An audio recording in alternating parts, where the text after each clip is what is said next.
Hey guys, Michael here. Hope that you're all doing great today.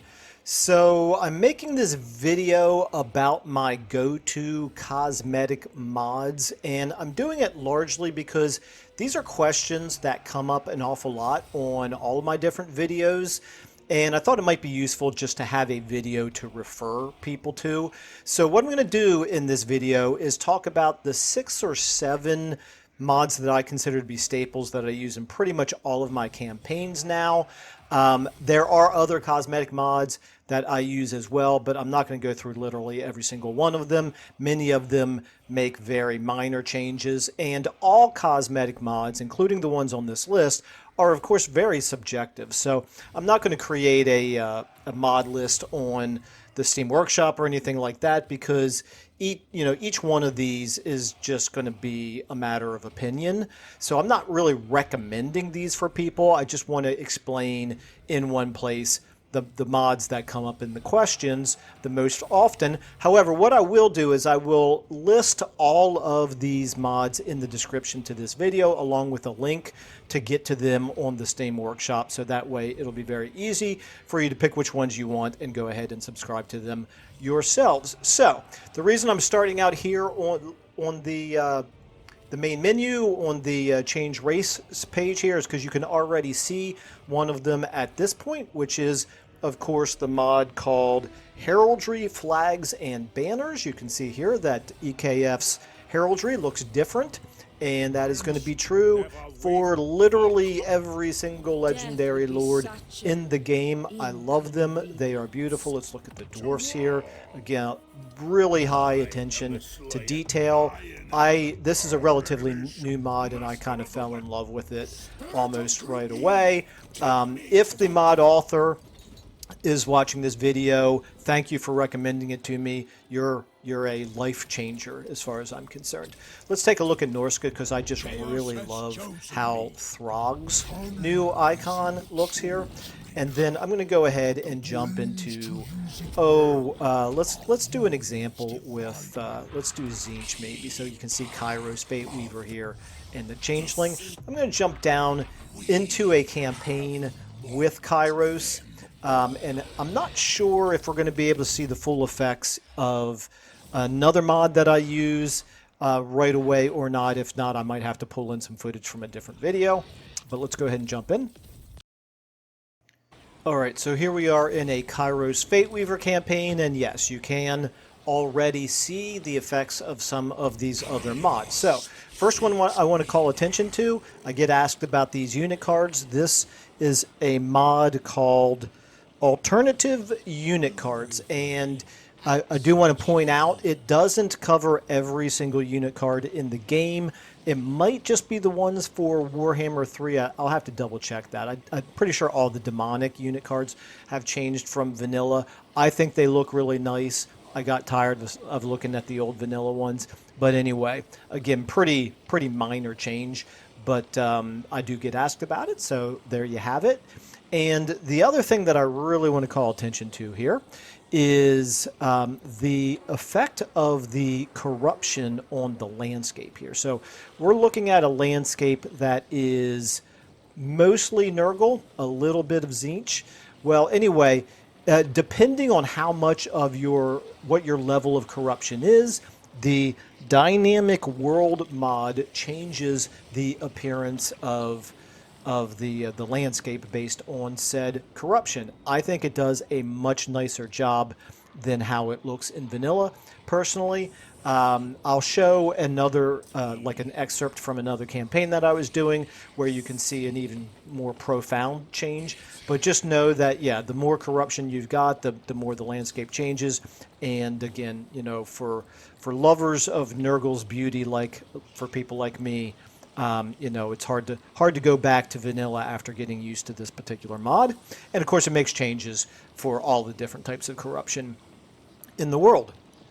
Okay, the next one I want to talk about is not really a mod per se, although I'm going to mention one, but I get asked about this an awful lot. They ask, how do I get the camera to follow behind my character or army when I'm moving And this is actually not a mod at all, but rather, let's just go ahead and fly through that right there. You get the idea, hopefully.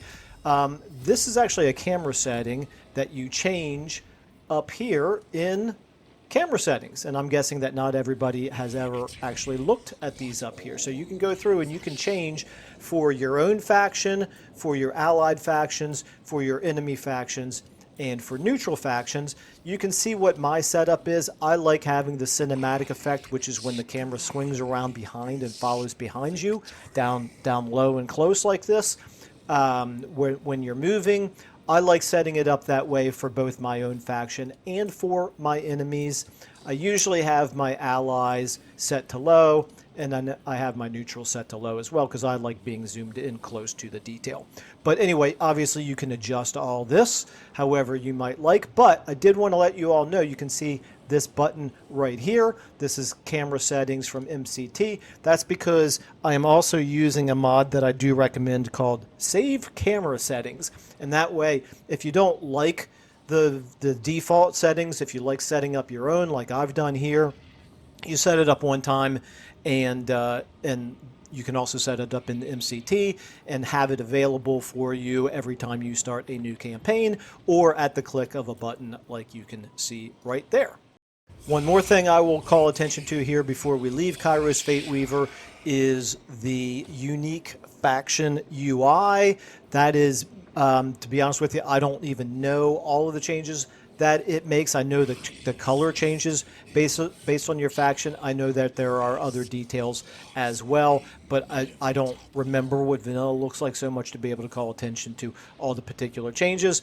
But yeah, so you've got basically your UI is customized based on whatever faction you are playing. Okay, so the other thing I wanted to call attention to, I don't see an example of it down here, so I'm actually going to pull up another, I'm going to pull up another campaign just to show you the example of the Points of Interest with Pictures mod. All right, and so here we are in a Tomb Kings campaign, and I think if I look down here, for example, yes, here we go. The Pillar of Bone.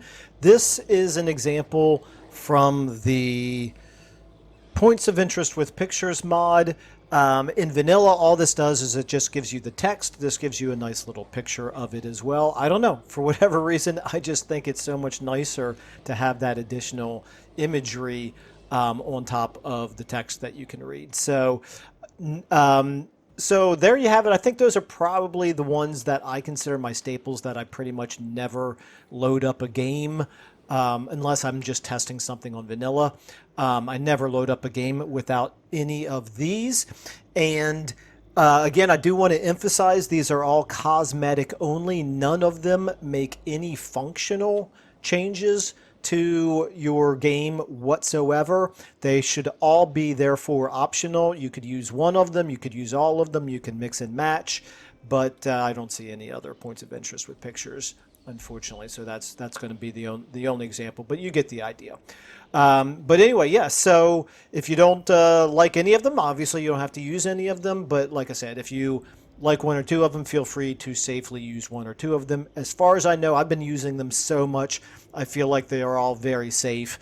And as I said, they don't make any functional changes, so there really shouldn't be any issue with respect to having to be updated when DLC comes out or anything like that, other than the very obvious, sometimes things are not going to match. Like when let's say that CA introduces a new unit for Nurgle, you know, there's not immediately going to be an alternative unit card for said unit, but you get the idea. All right, anyway, I'm going to go ahead and leave it there, but as always, feel free to leave your own comments. Let me know if you're using any of these. Let me know if there are others, or, you know, let each other know as well if there are others that you consider staples that you cannot live without.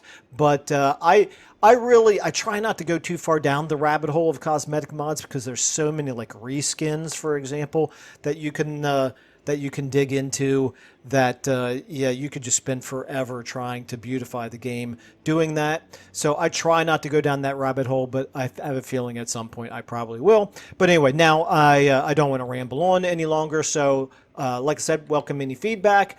Thank you all so much for watching and listening, and I will see you all in the next video.